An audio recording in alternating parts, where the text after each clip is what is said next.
Doctor Muhammad Yunus একজন সামাজিক উদ্যোক্তা, সমাজসেবক ও নোবেল পুরস্কার বিজয়ী।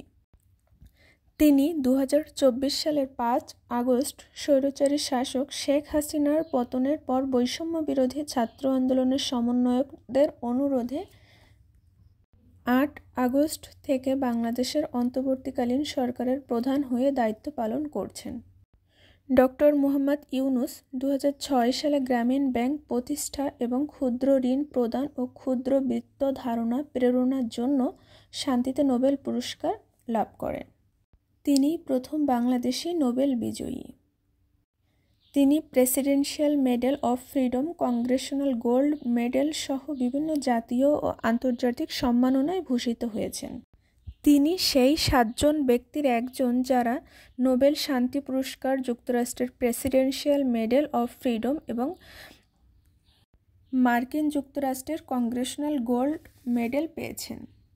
ডক্টর মুহাম্মদ ইউনূস ১৯৪০ সালে চট্টগ্রামের হাটহাজারী উপজেলার শিকারপুর ইউনিয়নের একটি মুসলিম পরিবারে জন্মগ্রহণ করেন। ১৯৬১ সালে ঢাকা বিশ্ববিদ্যালয় থেকে অর্থনীতিতে MA সম্পন্ন করেন। ডক্টর মুহাম্মদ ইউনূস ১৯৬৭ সালে ভ্যান্ডারবিল্ট বিশ্ববিদ্যালয়ে পড়ার সময় রাশিয়ান অভিবাসী ভেরা ফরেস্তেনকোকে সাথে পরিচিত হন এবং ১৯৭০ সালে তারা বিবাহ বন্ধনে আবদ্ধ হন।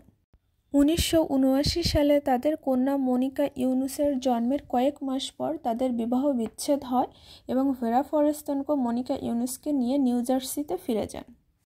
বর্তমানে মনিকা ইউনূস একজন পরিচিত অপারেটিক সোপ্রানো এবং তিনি নিউ ইয়র্কে বসবাস করেন।